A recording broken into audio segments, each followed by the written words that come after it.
Bonjour chers amis, nous sommes aujourd'hui le 13 avril de l'an 2010 et nous sommes au hameau du Bas, village du Prunier.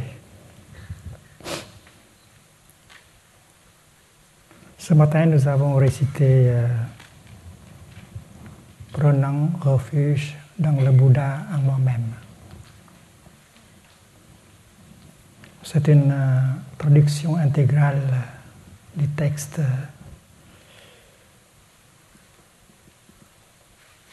C'est parce que le Bouddha n'est pas une entité qui est en dehors de nous. Nous avons cette capacité de comprendre et de aimer, de pardonner, d'être heureux, d'être libre. Et cette capacité est bien en nous.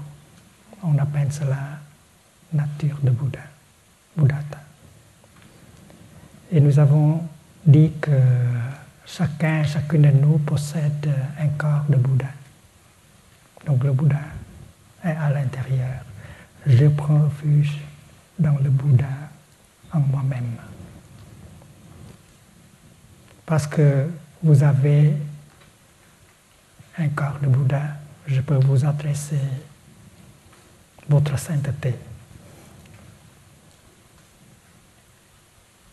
Qu'est-ce que c'est que la sainteté?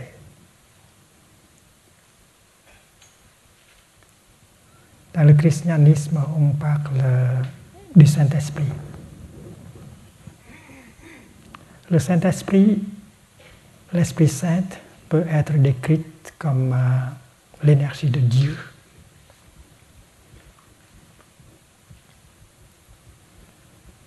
Et là où il y a cette énergie, l'énergie de l'Esprit Saint, il y a de l'amour, il y a de la non-peur, il y a du bonheur, il y a de la sagesse.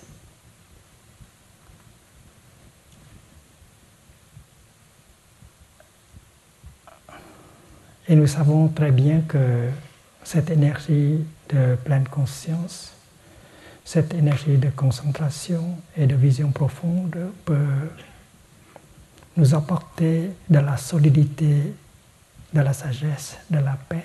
Donc, cette énergie-là, c'est la même chose avec l'Esprit Saint. Et elle est inhérente en nous. Nous pouvons toucher, entrer en contact avec cette énergie pour pouvoir l'aider à se révéler, se manifester. Donc, le Bouddha vivant est bien en nous. Nous avons chacune un corps de Bouddha. Et notre pratique, c'est pour consolider, pour donner une chance à ce corps de Bouddha à se révéler lui-même en plénitude. Donc la sainteté, c'est l'énergie de la pleine conscience, l'énergie de la concentration, c'est la sagesse, c'est la compréhension, c'est l'amour. Et les graines de cette énergie est bien en nous. Donc la sainteté est quelque chose qui est inhérente en nous. Quand on s'adresse au pape au Dalai Lama, on dit bonjour sa sainteté. Mais on sait qu'en soi-même, il y a aussi de la sainteté. Nous avons un corps de Bouddha, nous avons aussi un corps de Dharma. Et la pratique, c'est pour les reconnaître, pour les aider à se manifester. Quand vous marchez,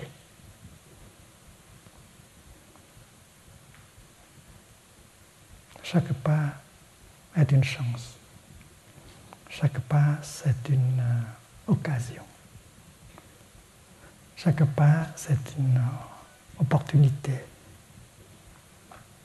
de toucher cette énergie sainte en nous. Donc il faut marcher en telle sorte que l'on puisse toucher cette énergie sainte en nous. Et quand l'énergie est manifestée, alors on touche le royaume de Dieu, on touche la terre pure du Bouddha. Donc nous avons beaucoup d'occasions chaque journée pour pouvoir entrer en contact avec le royaume, avec la terre pure, avec le Bouddha en nous-mêmes, avec Dieu. Si vous marchez dans la pleine conscience, vous touchez le Bouddha en vous, vous touchez la terre pure, vous touchez le royaume de Dieu. Beaucoup d'occasions pour le faire.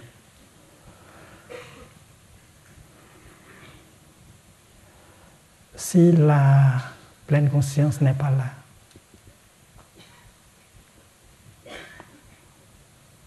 on marche comme en somnambulante et on rate le royaume de Dieu. On rate la terre pure. Et le corps de Bouddha n'est pas là. Donc ça dépend de votre manière de marcher et de respirer. Chaque inspiration, chaque expiration, chaque pas que vous faites est une occasion.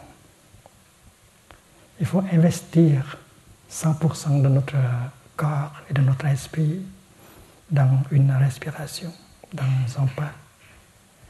Et vous pouvez entrer en contact profond avec le royaume, avec la terre pure, avec le Bouddha.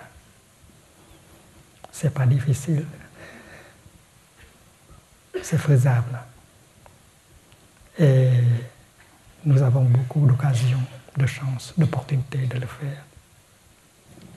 Le Bodhisattva Avalokita, en pratiquant la voie de la compréhension parfaite, posa son regard éclairé sur les 5 skandhas et les trouva pareillement vides. Après cette pénétration, il dépassa toute souffrance. Donc la vision du vide nous libère.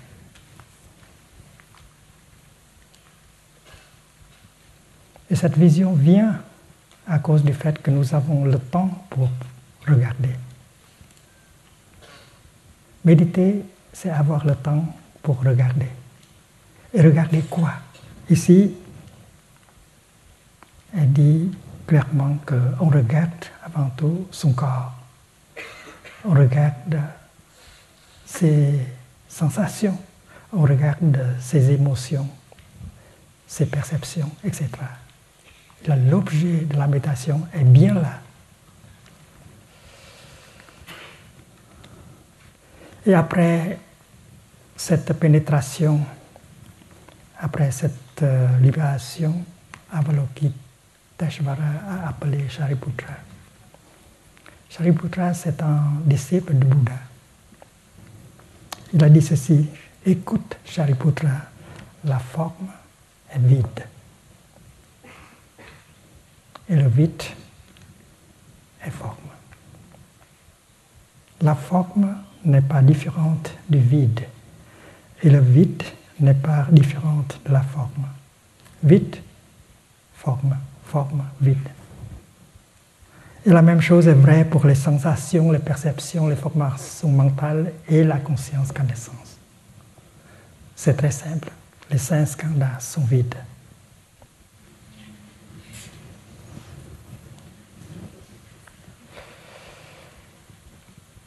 Le mot sanskrit, c'est sunyata, sunya.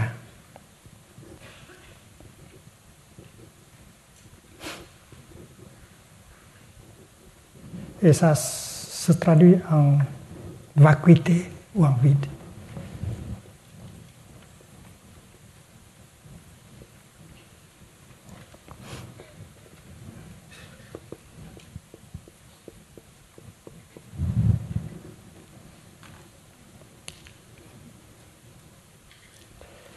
Mais qu'est-ce que c'est que le vide? Avant tout, on peut dire que le vide, cela ne veut pas dire la non-existence. Parce que nous avons tendance à identifier vide et non-être, non-existence.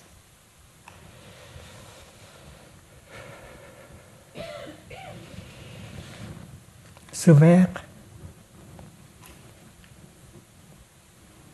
est vide.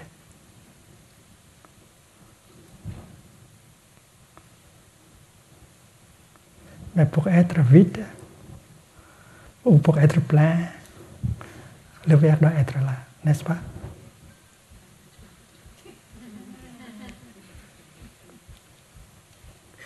Donc, le vide ne veut pas dire la non-existence. C'est clair, c'est simple.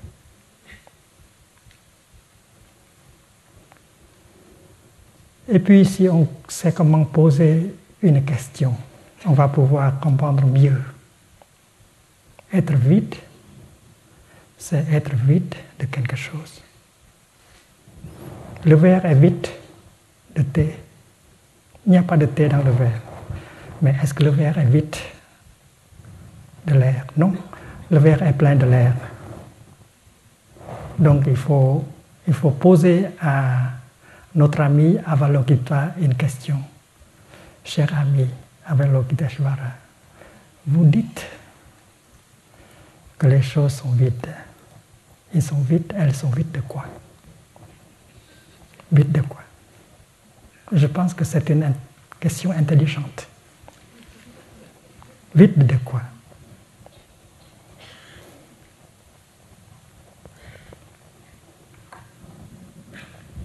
Cette fleur, cette tulipe,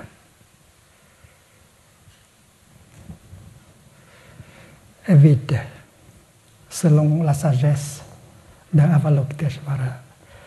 Mais quand je la regarde, je vois beaucoup de choses dedans.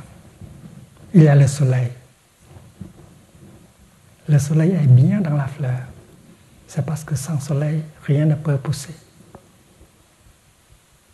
Donc, la fleur est faite avec des éléments non-fleurs. Et parmi ces éléments non-fleurs, il y a l'élément soleil. Donc, avec le regard profond, je peux identifier, je peux confirmer l'existence du soleil dans la fleur. Il y a du soleil dans la fleur.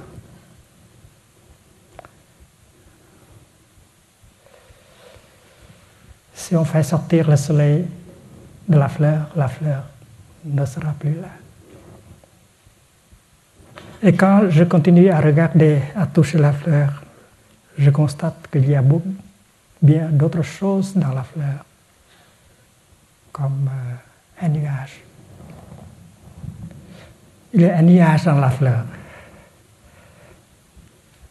Si vous êtes poète, vous pouvez le voir très facilement. Mais vous n'avez pas besoin d'être un poète pour voir un nuage dans la fleur.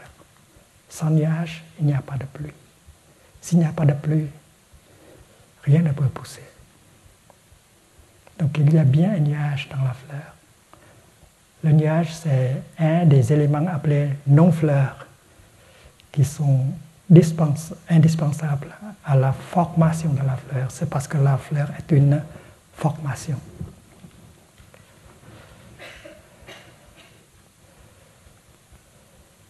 Et puis il y a la terre, le sol, les minéraux, le compost, le temps, l'espace, le jardinier, tout est dans la fleur. Si on continue à regarder, on voit que tout le cosmos est dans la fleur. Le un est porteur du tout. Le tout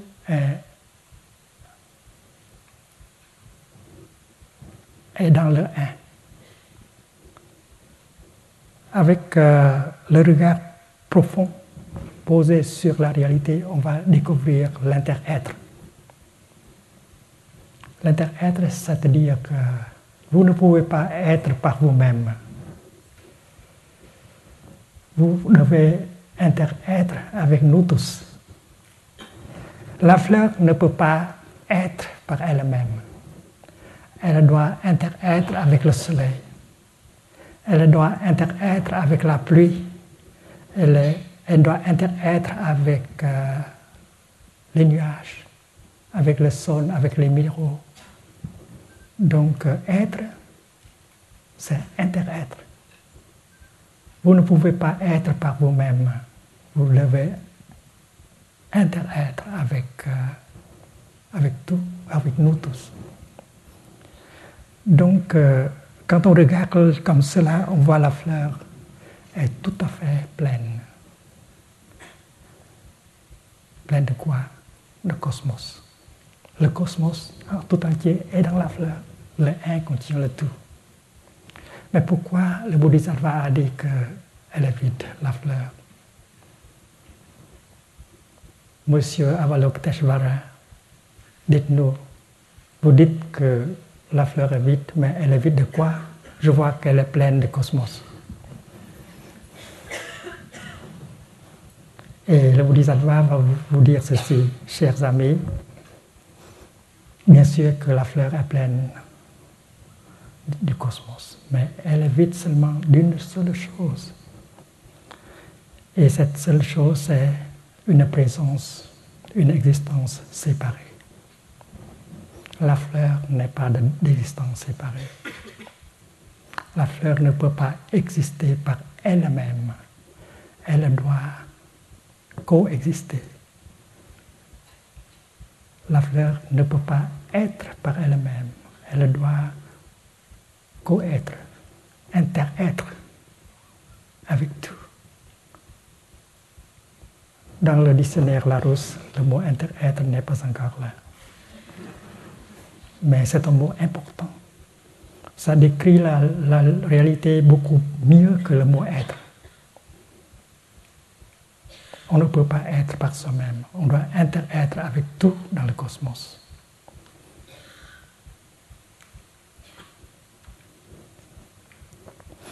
Donc, si on parle de la vacuité du vide,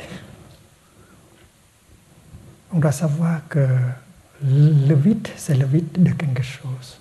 Et ici, ça veut dire une existence séparée. Ce n'est pas quelque chose de trop difficile à comprendre. Le bouddhisme enseigné et pratiqué au village prunier, c'est un bouddhisme appliqué. Comment on applique l'enseignement du vide dans la vie quotidienne pour pouvoir gérer notre souffrance. L'année dernière, pendant la retraite à Rome, j'ai offert aux enfants et aux adultes, chaque personne, une graine de maïs. J'avais acheté un sac de graines de maïs et j'ai offert à chaque personne dans la retraite. Il y a 800 personnes. Et c'est le travail que que j'ai demandé aux membres de la retraite à faire.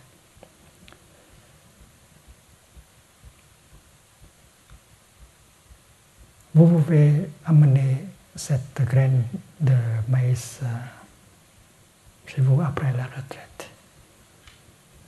Et vous pouvez planter cette graine dans un petit pot. Et comme il faisait encore froid, vous pouvez mettre le pot dans la maison et vous arroser chaque jour. Et quand la plante de maïs se révèle avec trois feuilles, vous allez venir l'observer et vous allez poser cette question. Chère plante de maïs, est-ce que tu te souviens du temps quand tu étais une graine? Et avec concentration, on attend la réponse.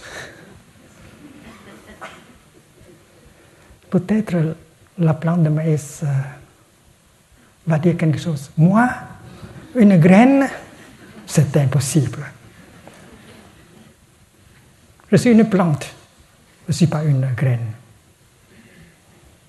Je ne te crois pas. Et vous allez parler à la plante. Écoute-moi, chère plante. Moi, j'ai reçu cette graine de thé.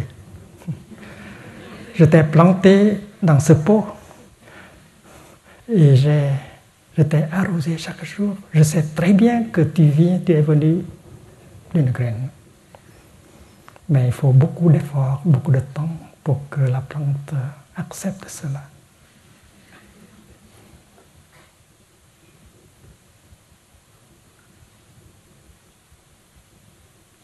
Nous tous, nous étions aussi une graine. Notre papa nous a semés dans la matrice de notre maman. Il y avait 2 graines. Nous étions tout petits à l'instant de la conception. Il faut voir cela. Il faut voir que nous sommes une continuation de notre papa et notre maman. La graine vient du papa, la graine vient de la maman. Et ce corps, ces sensations, ces perceptions, ces formations mentales, c'est une continuation de cette graine-là. C'est la réalité. Il faut accepter que nous sommes la continuation de nos parents et que nous sommes nos parents.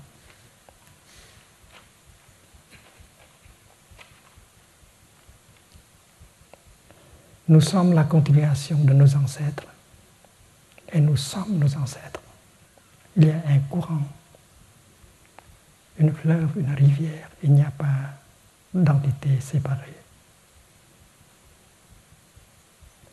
Est-ce que c'est possible pour la plante de maïs de faire sortir la graine de maïs d'elle-même?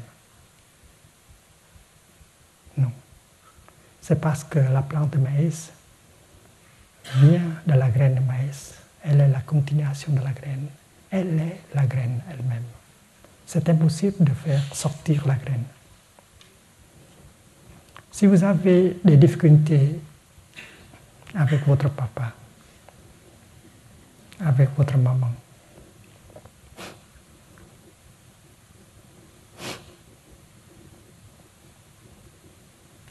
et si vous avez l'intention de ne plus avoir des relations avec votre papa et avec votre maman,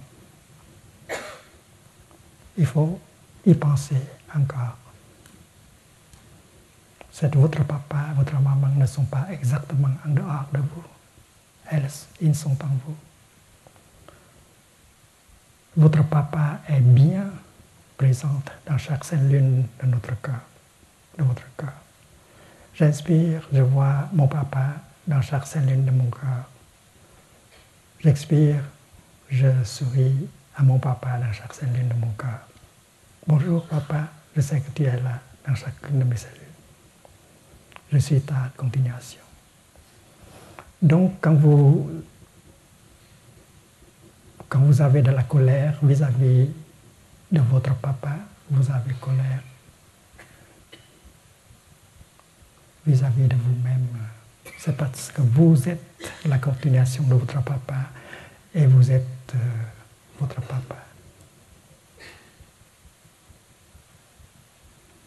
Il y a une vingtaine d'années, je me promenais dans les rues de Londres après une conférence et j'ai vu un livre exposé aux vitrines d'une librairie. Et ce livre-là, je pense que c'est un livre sur la psychothérapie.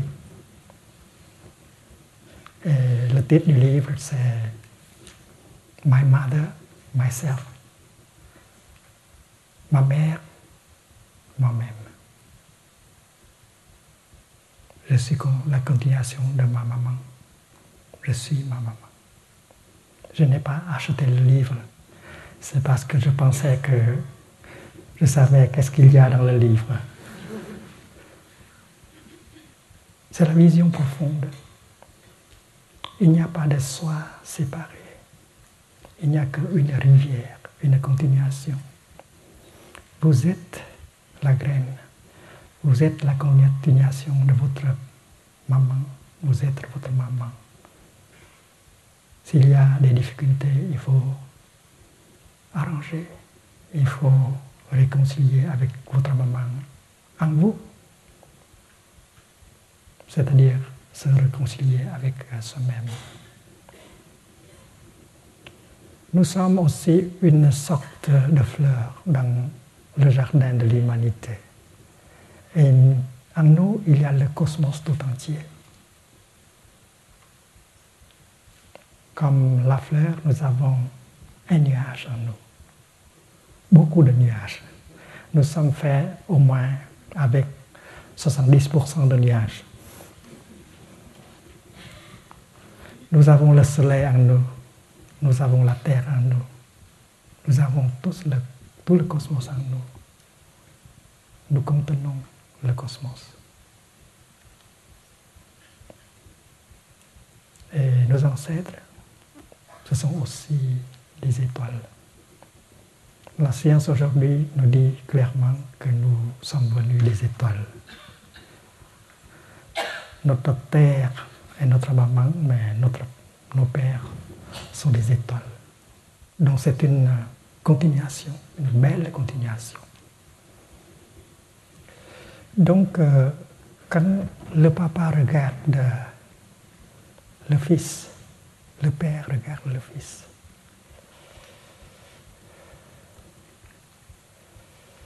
Il doit regarder en telle sorte qu'il se voit dans le fils.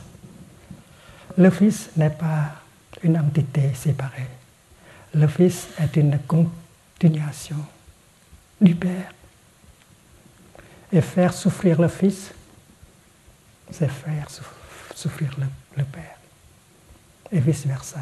Faire souffrir le père, c'est se faire souffrir. La souffrance et le bonheur, ce ne sont pas des choses individuelles. Dans une relation, si l'autre personne souffre, alors c'est impossible pour vous d'être heureux. Alors, faites en telle sorte que l'autre personne puisse sourire.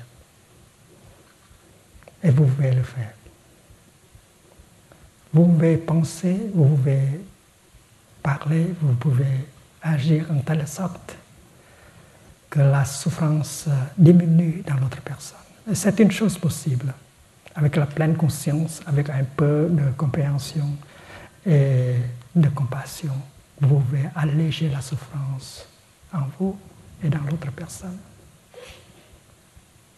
C'est parce que cette personne est vide.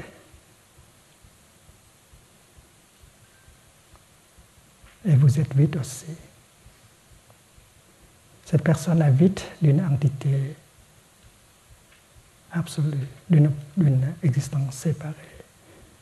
Cette personne est en vous et vous êtes en elle.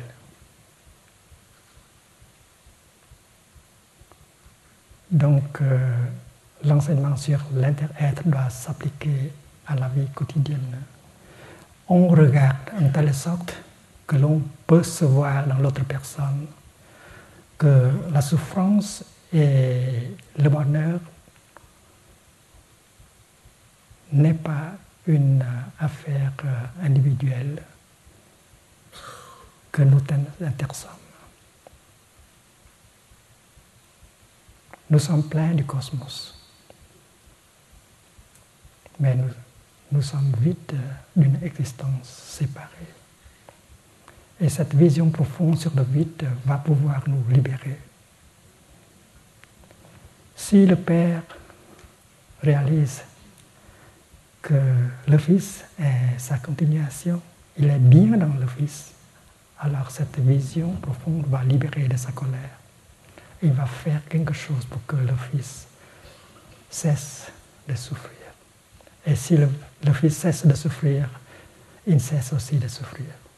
C'est l'inter-être, c'est la vision profonde. On dit la forme est vide.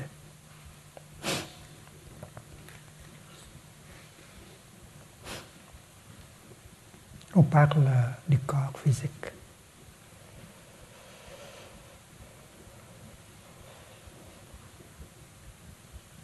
C'est parce que la forme,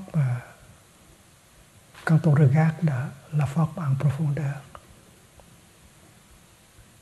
on voit des éléments non formes.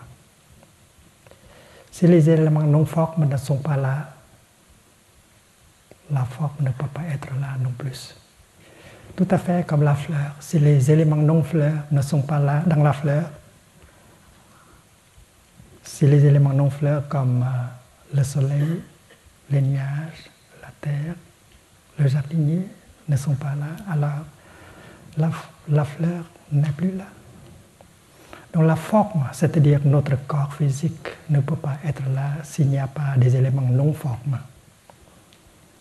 Et ces éléments non formes sont appelés sensations, perceptions, formation mentale, conscience, connaissance, etc. Alors il y a le tout dans le un. Quand on regarde la forme, on regarde en telle sorte que la forme n'est plus la forme. La forme est aussi les sensations. Sensation, sans perception, il n'y a pas de forme. Il n'y a pas de vie s'il n'y a pas de sensation. Il n'y a pas de vie s'il n'y a pas de perception. Donc la forme n'est plus la forme si les éléments non formes ne sont pas là pour la soutenir. Donc la forme est vide. La forme est vide d'une existence séparée. La forme doit interêtre avec les autres éléments, les 4 autres éléments. Notre mandarine est encore là. La forme, les sensations,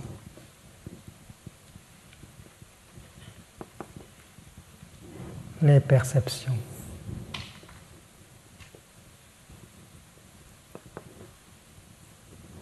les formations mentales et la conscience, connaissance. Donc, quand on regarde en profondeur la forme, on voit les éléments non formes, c'est-à-dire on voit les sensations, les perceptions, les formations mentales, la conscience, connaissance. Donc, la forme est vide d'une existence séparée. La forme ne peut pas être par elle-même. La forme doit interêtre avec toute autre chose. Et c'est le mot vide. Cela ne veut pas dire que la forme n'est pas là. la forme est bien là. Comme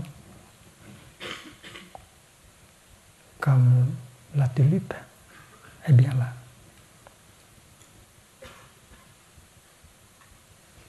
Donc la forme est là, mais elle est vide. Et il faut toucher cette nature du vide dans la forme. La nature du vide, shunyata,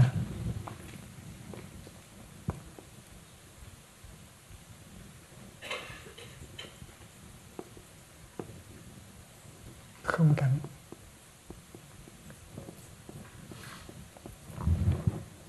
est inhérente dans chaque chose. Et le mot sunya ou shunyata, ça n'exprime pas une chose négative, non. Dans une œuvre appelée le traité sur la sagesse parfaite, écrit par Nagarjuna du 2e siècle de notre ère, il a dit que grâce au vide, tout est possible. Grâce au vide, tout est possible. Donc le vide n'est pas une chose négative.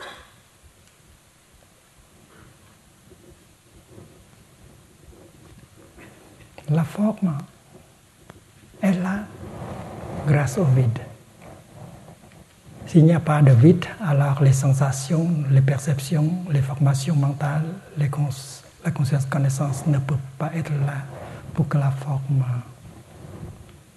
puisse se manifester. Donc, la formule, la forme est vide,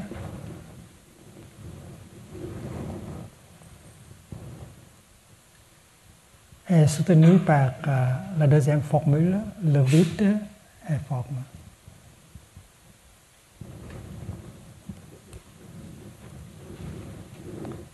Bien sûr que la forme est vide, mais le vide, cela ne veut dire pas l'absence de la forme.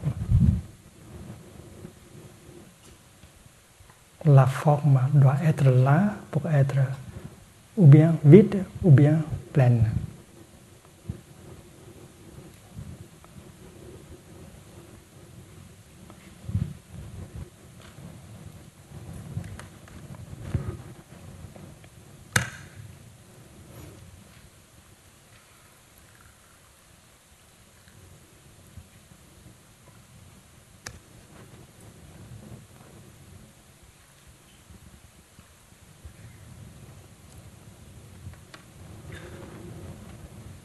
Quand je regarde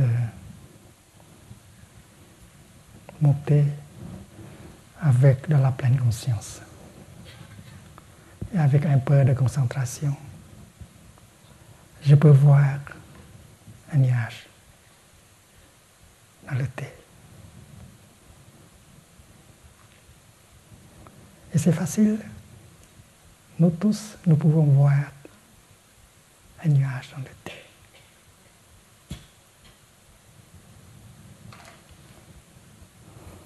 Dans la logique formelle, nuage ne peut seulement être que nuage. Et thé ne peut pas être que thé. Mais quand on regarde en profondeur, on voit l'inter-être. On voit que nuage et thé intersont.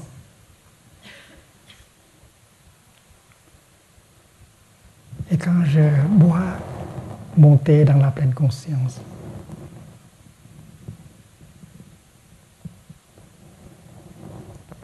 je me mets en contact en profondeur avec les nuages.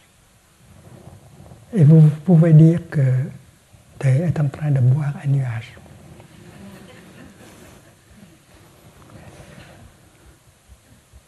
Non seulement le thé est un nuage, mais il y a plein de nuages en nous.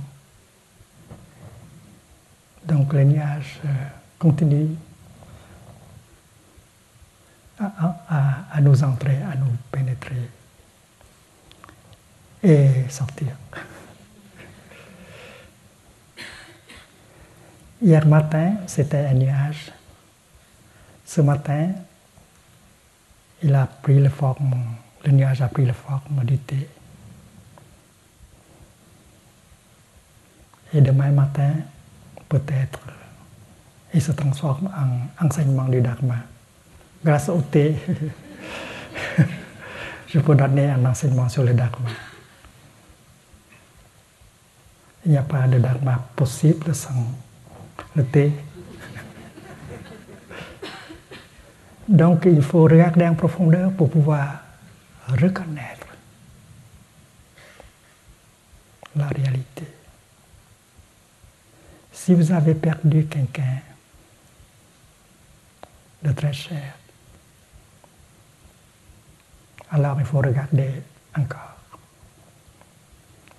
Cette personne-là n'a pas disparu. Elle continue sa manifestation. Elle est encore là, en vous et autour de vous. Et c'est possible pour vous d'entrer en contact avec elle, votre bien-aimé, que vous pensez avoir perdu.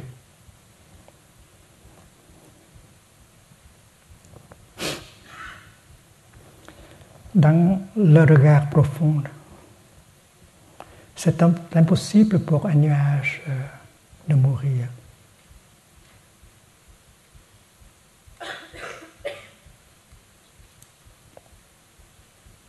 Mourir, c'est quoi? De quelque chose, on devient rien. De quelqu'un, on devient personne. C'est notre idée de mort. On passe de l'être au non-être. On passe de l'existence à la non-existence. C'est notre idée de mort. Mais ce n'est qu'une idée. Dans le bouddhisme, avec la vision profonde, la mort n'existe pas.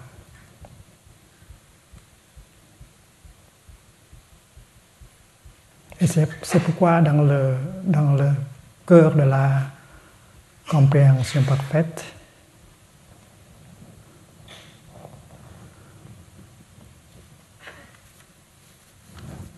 il est dit que écoute, Shariputra, tous les phénomènes ont pour nature le vide, shunyata. Ils ne sont ni produits ni détruits. Il n'y a pas de production, il n'y a pas de destruction, il n'y a pas de naissance, il n'y a pas de mort.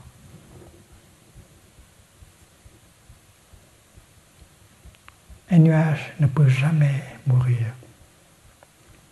Un nuage peut devenir de la pluie, de la grêle, de la brume,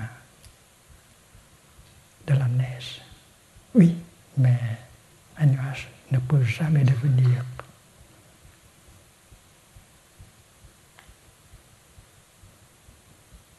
le rien, le non-être. C'est impossible pour un nuage de passer de l'être au non-être. Et c'est en fait à constater, c'est scientifique. Il y a un scientifique français qui a dit « Rien ne se perd ». Son nom est Lavoisier. Rien ne se crée, rien ne se perd. Il n'a pas étudié le sutra du cœur de la Prajnaparamita, mais il a pratiqué la vision profonde, il a regardé. Il est arrivé à la même conclusion. Rien ne se crée, rien ne se perd. Donc, une mort pour le nuage est impossible. Une naissance aussi, c'est impossible. Est-ce que le nuage a passé du non-être à l'être? Est-ce qu'on peut parler de la naissance d'un nuage? Dans notre tête, naître, ça veut dire de personne, vous devenez quelqu'un. De rien, vous devenez quelque chose. C'est notre notion de naissance, de production. Mais dans la réalité, ce n'est pas possible. Le nuage n'est pas venu du néant. Non. Dans sa vie antérieure, le nuage a été océan et chaleur. Dans une vie intérieure, dans une vie antérieure. Donc, avec cette chaleur, avec l'eau de l'océan, des lacs, il y a de la vapeur. La vapeur, c'est une continuation.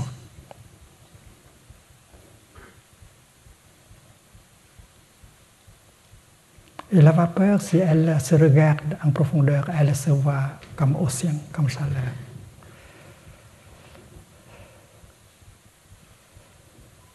Et la vapeur va devenir un nuage qui se promène dans le ciel. Donc la naissance n'existe pas. Ce qui existe, c'est une nouvelle manifestation. C'est une continuation.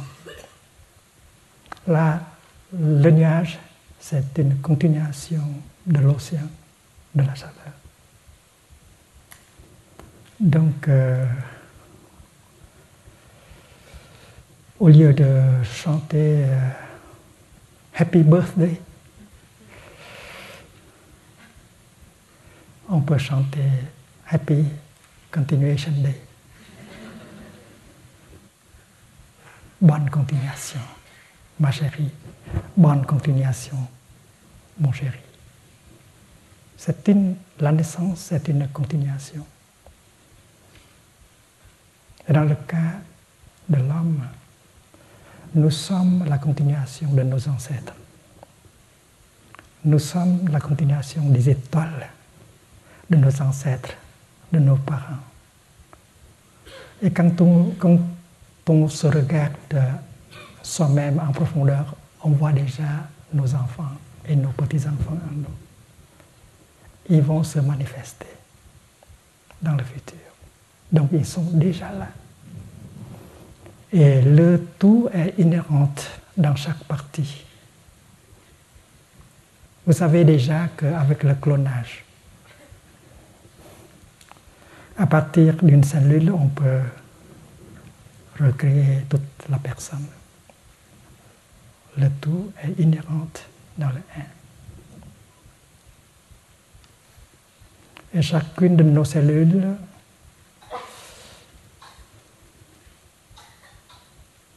porte la présence de tous nos ancêtres. Nos ancêtres sont vraiment présents dans chacune de nos cellules. Non seulement nos ancêtres humains, mais nos ancêtres minéraux, végétaux et animaux. L'homme est une espèce assez jeune sur Terre. Avant l'homme, nous étions étaient hommes, nous avons été des animaux, des minéraux, des plantes, etc. Et c'est le regard profond qui nous autorise, qui nous permet de voir des choses comme ça. Et à cause de cela, nous pouvons toucher la nature du vide. Et quand la sagesse, la vision profonde du vide est là, tout désespoir disparaît. Toute colère disparaît. Donc on parle de la vision profonde comme libérateur. Le salut la libération se fait avec la sagesse. Et la sagesse, c'est le fruit du regard profond. Et chacune de nous a le pouvoir de regarder. Quand on a le temps pour regarder, pour entrer en contact profond avec la réalité, on va découvrir cette nature du vide qui va nous libérer de nos misères, de notre souffrance.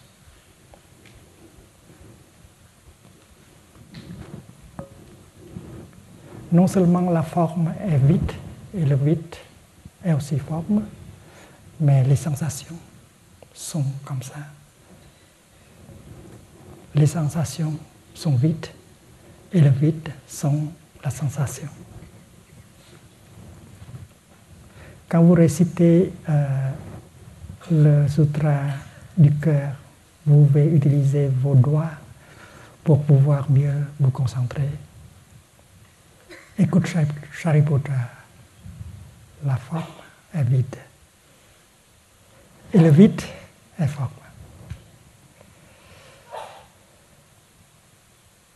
Le vide, ce n'est pas le non-être. Le non-être, c'est aussi une notion. La forme est vide et le vide est forme. La forme n'est pas différente du vide et le vide n'est pas différente de la forme. 4 fois pour mieux pénétrer le vide. Ce n'est pas une répétition. Ce sont des différentes manières d'approcher la chose. Forme est vide, vide est forme. Forme non différente du vide, vide non différent de la forme. La même chose, il en va de même pour les sensations. C'est-à-dire sensation est vide, vide est sensation, etc. Il en va de même pour les perceptions. Il en va de même pour les formations mentales et la conscience. C'est le cœur de la prajita, prajnaparamita, la compréhension parfaite. C'est très comprimé. Peu de mots, mais cela transporte beaucoup de sagesse. Écoute les Shariputra. Tous les phénomènes ont pour nature le vide. Ils ne sont ni produits, ni détruits, ni purs, ni impurs, ni croissants, ni décroissants.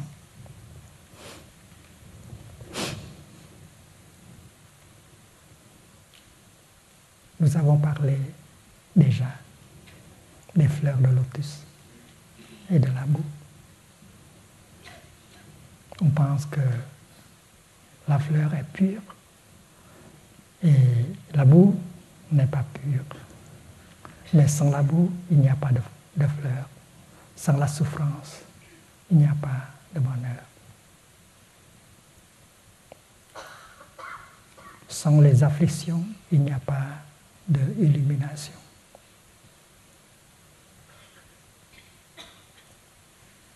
Les afflictions, c'est quoi? C'est l'ignorance, c'est la colère, c'est la cupidité, c'est la jalousie, c'est le désespoir. Ce sont des afflictions. Mais si on est pratiquant, on peut très bien gérer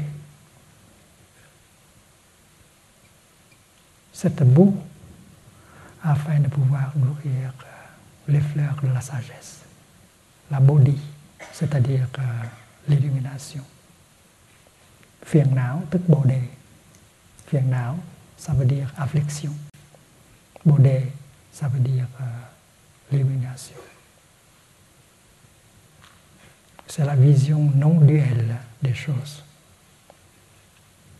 Alors quand la souffrance, le mal-être se présente, on va pouvoir la reconnaître et dire bonjour à la souffrance, bonjour tristesse, bonjour peur,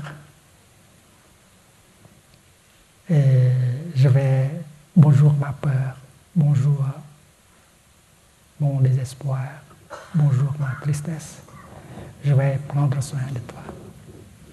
Si vous êtes compositeur, pourquoi ne pas écrire une chanson? Prendre ma colère, prendre une colère dans les bras, tenir un enfant par la main, prendre une colère dans les bras et bercer la colère dans ses bras. Comme cela que l'on pratique. Il faut s'entraîner pour pouvoir bercer notre propre douleur. Si vous arrivez à bercer votre douleur avec tendresse, il y aura de l'apaisement. Il y aura du soulagement. Et si vous persistez, si vous continuez, il y aura de la transformation et la guérison. Alors très important, si vous êtes compositeur, écrivez-nous des chansons comme ça, des chansons de pratique. Bercez notre douleur, notre désespoir. C'est un art, c'est une pratique. Et ça vient d'une vision non duelle des choses. On a besoin de la souffrance, on a besoin du mal-être pour pouvoir confectionner, créer le bien-être. On a besoin de la boue pour nourrir les fleurs de lotus. Par conséquent, dans le vide, il n'y a ni forme ni sensation.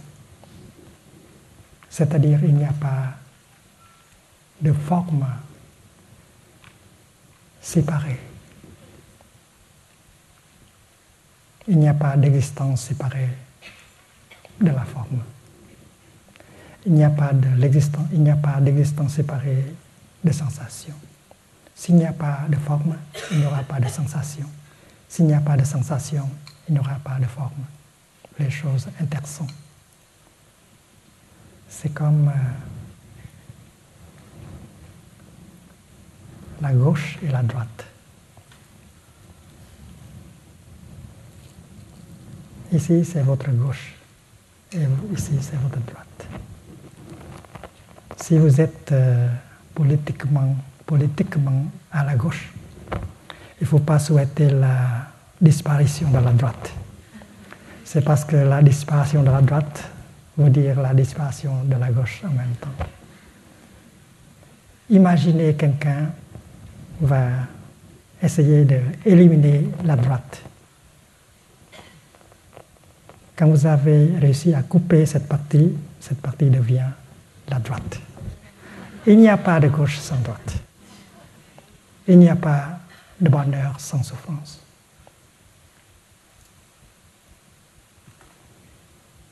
La même chose est vraie avec tout. S'il n'y a pas de forme, il n'y a pas de sensation. S'il n'y a pas de sensation, il n'y a pas de forme, etc. Et ça s'applique aux perceptions, aux formations mentales, à la conscience-connaissance. Il faut de l'entraînement.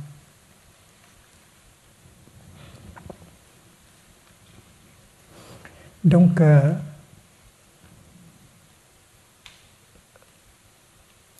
il n'y a pas de perception, ça veut dire que la perception n'a pas d'existence séparée. L'œil est bien là. Le nez, l'oreille, la langue est bien là, mais pas comme entité séparée. Une existence séparée du nez, de la langue, est impossible. Donc il y a le vide dans les sens agrégats.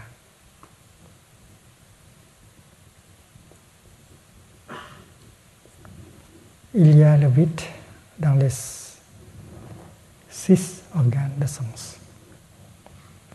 L'œil, le nez, la langue, l'oreille, le corps et le mental. 6.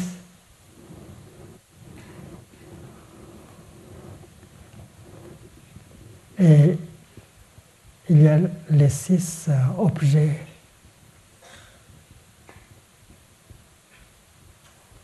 des organes. Il y a la forme, les couleurs comme objet de l'œil. Il y a le son comme objet de l'oreille. Il y a le goût comme objet de la langue. Il y a le toucher comme objet du corps. Il y a les pensées comme objet du mental.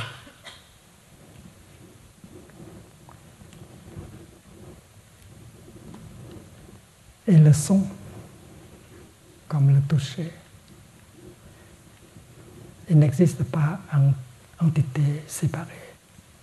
Ils ne peuvent pas exister par eux-mêmes, ils doivent coexister, interêtre avec les autres. Donc le vide s'applique aux 5 skandhas, s'applique aux 6 organes et s'applique aussi à 6 sortes d'objets. Et on continue avec les 6 consciences.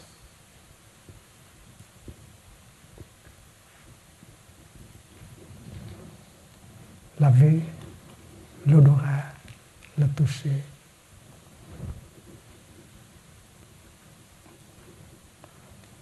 Etc. Quand l'organe entre en contact avec l'objet, ça donne naissance à la conscience. La conscience de l'œil.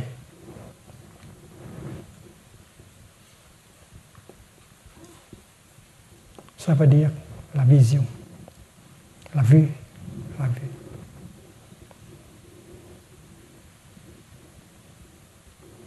La vue, c'est une des 6 consciences. La conscience de l'œil, la conscience du nez, la conscience du corps, etc. Et ces 6 consciences n'ont pas d'existence séparée non plus. C'est parce que leur nature est encore la nature du vide. Il n'y a pas de sphère d'éléments. Sphère d'éléments, ça veut dire dhatu. Giới.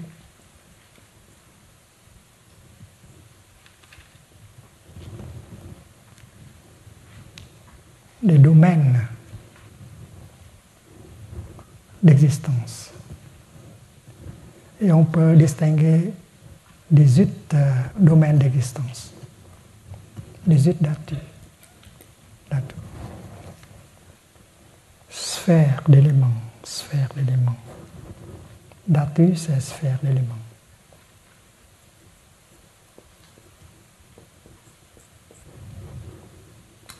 Il a 6 organes de sens, il a 6 objets des 6 organes, il a 6 consciences, connaissances. Et le tout, ça fait 18. C'est le domaine de l'être, des phénomènes. Si on parle de la réalité, on parle des organes des sens, leurs objets, et les 6 consciences, connaissances qui sont nées à cause du contact entre organes et objets de sens. Il n'y a pas de sphère d'éléments. Des yeux à la conscience mentale. La conscience mentale, c'est la 6e conscience. On commence avec l'œil et on finit avec la conscience mentale. L'œil, les yeux, c'est la première sphère. Et la conscience mentale, c'est le 18e, c'est-à-dire la dernière sphère.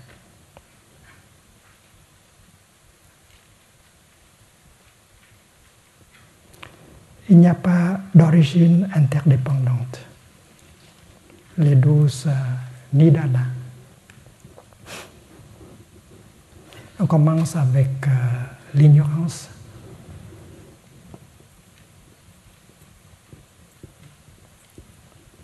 Et on termine avec la vieillesse et la mort.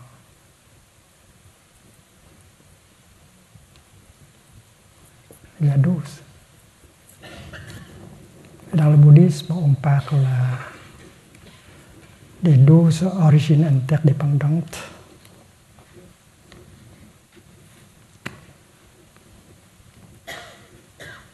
L'ignorance donne naissance à des formations, l'impulsion. Et les impulsions donnent naissance à la conscience, connaissance. La conscience, connaissance donne naissance au corps et à l'esprit, etc. jusqu'à il y a la vieillesse et la mort. Et l'idée, c'est simple. L'ignorance aussi, elle est vide. L'ignorance est faite avec des éléments non-ignorance. C'est tout à fait comme la fleur. C'est tout à fait comme les nuages. Donc l'ignorance n'a pas d'existence séparée. L'ignorance doit interagir avec les autres éléments appelés non-ignorance. Donc la nature des 12 origines interdépendantes est encore le vide.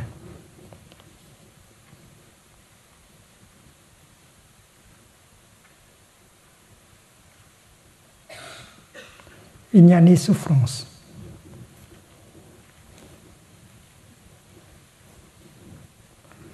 Maintenant, on vient aux 4 vérités nobles. Le mal-être, c'est-à-dire la souffrance, comme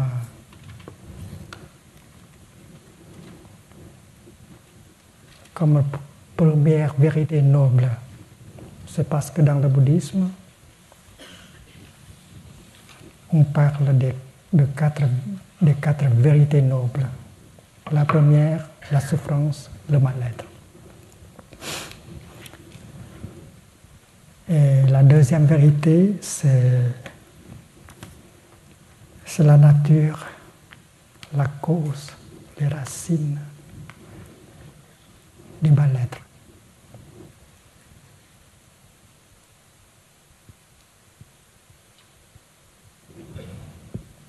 Origine du mal-être. Et on parle aussi de la cessation du mal-être. Les 4 vérités parlent de la souffrance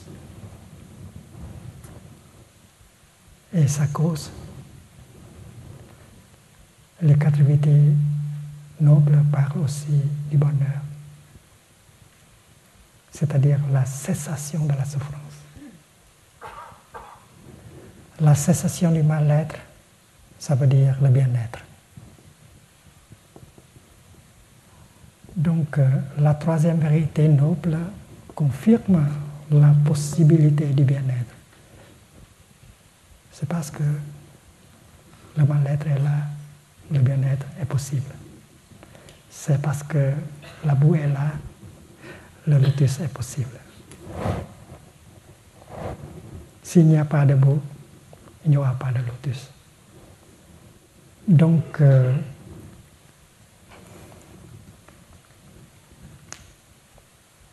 dans les 4 vérités, on mentionne le mal-être et aussi la cessation du mal-être, ça veut dire le bien-être. Et si il y a une voie qui conduit au mal-être,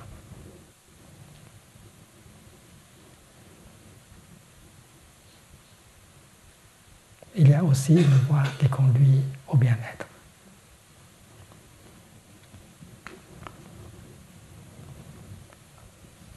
Et c'est le Dharma. Et cette voie qui mène au bien-être, c'est une voie qui est opposée à cette voie. C'est parce qu'il y a une voie, une manière de vivre qui conduit au mal-être. Notre manière de consommer, notre manière d'aimer, notre manière de vivre a amené le mal-être. Alors il faut regarder en profondeur le mal-être afin de pouvoir identifier ses origines. On a pensé comme ça, c'est pourquoi on a souffert. On a parlé comme ça, c'est pourquoi on a fait souffrir. On a agi comme ça, on a vécu comme ça, pourquoi on a créé la souffrance. Alors, de la première vérité, on atteint la deuxième vérité. Donc, la méthode bouddhique, c'est tenir la souffrance en face et regarder en profondeur dans la nature de cette souffrance. Si on essaie de s'évader, on n'a pas de chance. On doit apprendre à regarder, à bercer la souffrance. Et en berçant la souffrance, en regardant dans la souffrance dans sa profondeur, on va découvrir les origines. Et quand la vision de l'origine est née, on découvre la voie. La voie qui met la fin au mal-être, la voie qui amène le bien-être.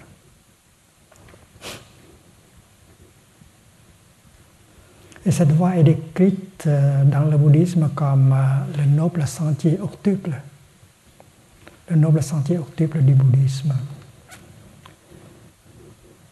Opposé à cette voie qui mène au mal-être. Il y a la voie de la vue juste,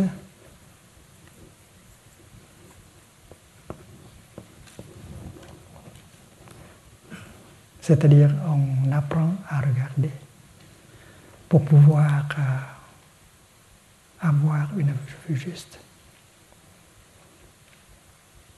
Quand vous pensez que le Père est une entité tout à fait différente du Fils, vous n'avez pas de vue juste.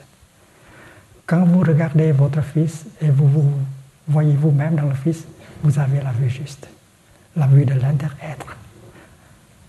Vous avez la vision du vide. Vous êtes vide de vous-même, vous êtes plein du cosmos, y compris votre Fils. Cette vision est appelée la vue juste. Dans la vue juste, il n'y a plus de discrimination.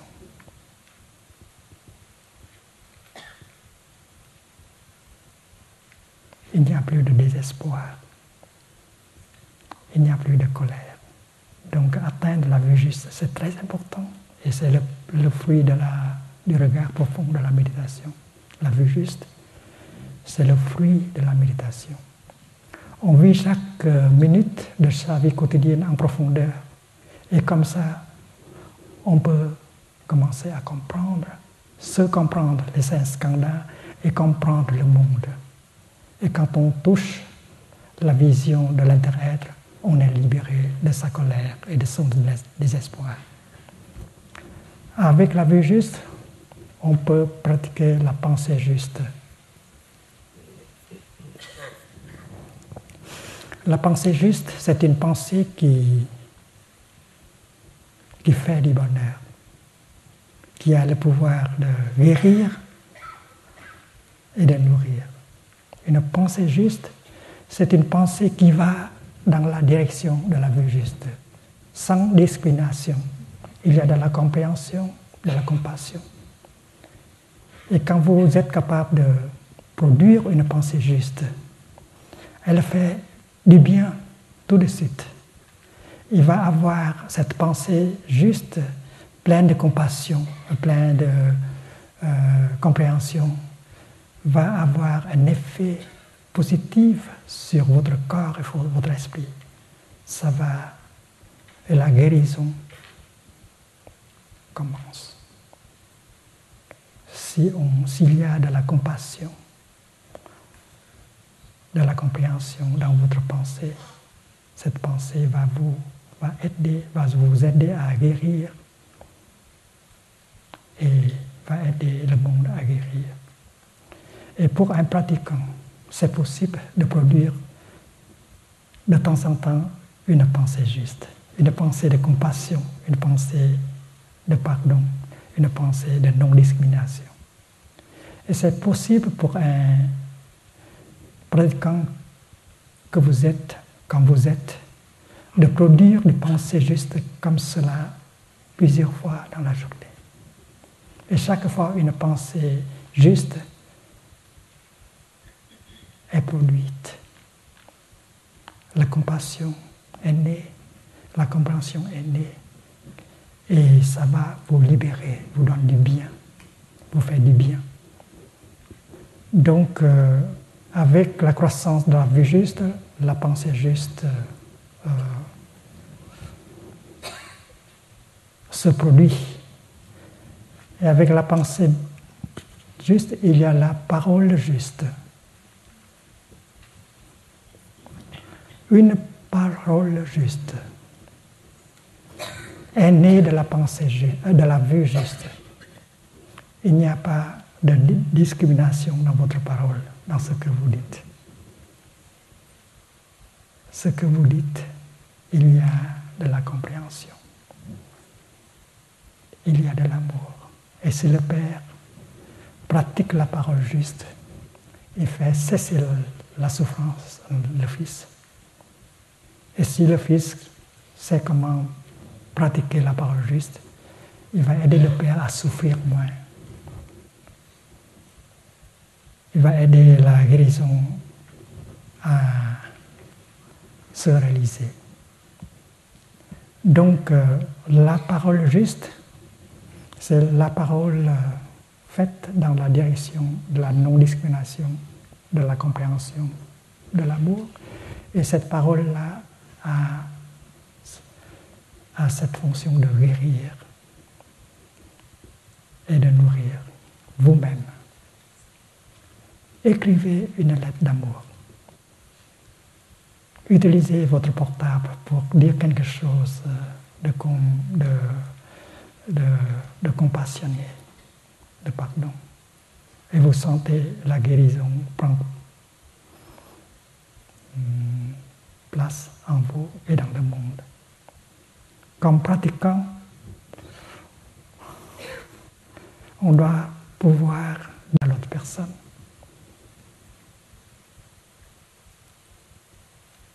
Il faut de la vue juste pour enlever cette discrimination.